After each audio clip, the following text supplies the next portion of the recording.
So I never actually intended to make this a series of videos that I was going to shoot from my car in front of Anytime Fitness, but here we are. Rule number 3 is this. In the year 2019, almost 2020, there is no excuse for you to not be able to provide trauma-informed care. Right? Think about these numbers for a minute. We estimate 40%, give or take, of heterosexual women have experienced some degree or will experience some degree of sexual violence sometime in their life. And those numbers are higher, and sometimes much higher, for our lesbian and bisexual clients. That ought to make us take pause and realize just how huge this problem is. I want to tell you a little story, something that I witnessed early in my midwifery career. I was seeing a young client. She was 15, if I remember right, and she had gotten pregnant as the result of a rape. And she had decided that she wanted to keep the baby. And I was seeing her for her first OB appointment. And I mean, she's early in the pregnancy, earlier than we would see a lot of clients normally anyway. She's like 6 or 7 weeks. And she wanted to see the baby. And she and I had already talked about, what we needed to do that first appointment. We spent most of the appointment, honestly, just talking. There was very little examining done on my end. I explained to her the pros and cons of the evidence regarding doing a pelvic exam on the first visit. I explained to her that, she was very low risk. She was otherwise very healthy. There was really no good reason that I needed to do a pelvic exam that visit. She was much too young to need a PAP. She was, well under 21. And so I had not done a pelvic exam, and she was very relieved at that. But she did want to see baby. And I explained to her that early in the pregnancy, the only way to do that was a transvaginal ultrasound. And at that particular facility, the midwives did not do those. We brought them down to radiology for that.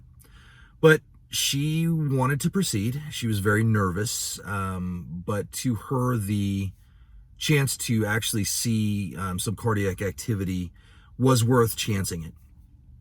And so we went down to ultrasound. And as usual, she gets the usual treatment, gets set up on the table. She has a chance to empty her bladder because we're doing a transvaginal. And the ultrasound tech is obviously in a hurry and is not exactly known for her bedside manner anyway. One of those times, where you bring a client down to ultrasound and you see who's doing the ultrasound, you go, oh man, okay. Please be okay.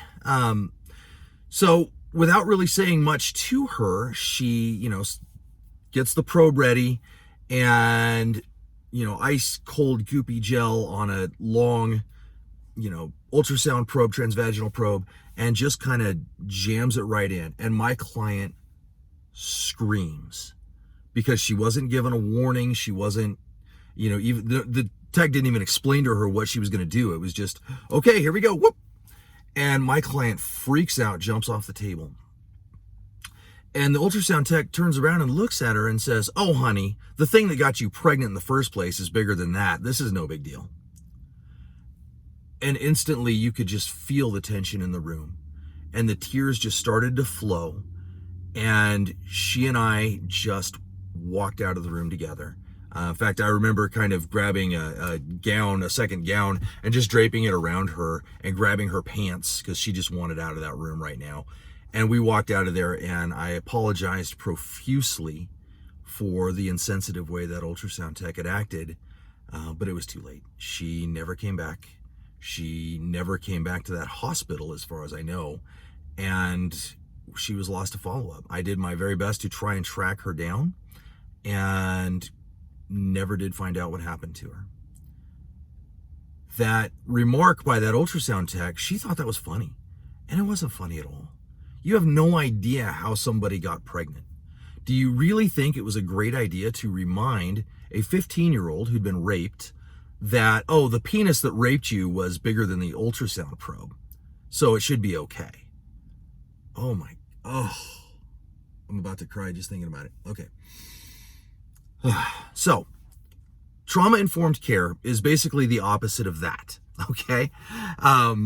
You could really break it down into 5 main things, right? The first domain, if you will, of trauma-informed care is safety. You want to create a safe space, a place where a patient knows that she can express her fears, her desires, her apprehensions, and there is no judgment, and no one is going to hurt her there. That means that you have to watch your body language. You have to watch the way you describe things, like the story we just told. That's the opposite of what you should do. And you really need to make sure that you're taking your time so that the client does feel important and she doesn't feel like a number and she doesn't feel rushed. The second one is transparency. And this one is so important. Oh my goodness. I have listened to so many stories where this was dropped. If you ever check out the Birth Monopoly website, you can hear some horror stories where transparency did not happen. And transparency simply means that if you say you're going to do something, you do it. And if you're going to do something, you tell them what you're going to do.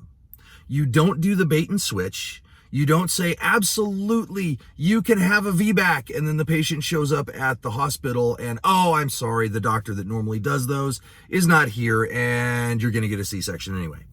Or you don't say, you know what, I will not allow anybody to do any unnecessary pelvic exams on you.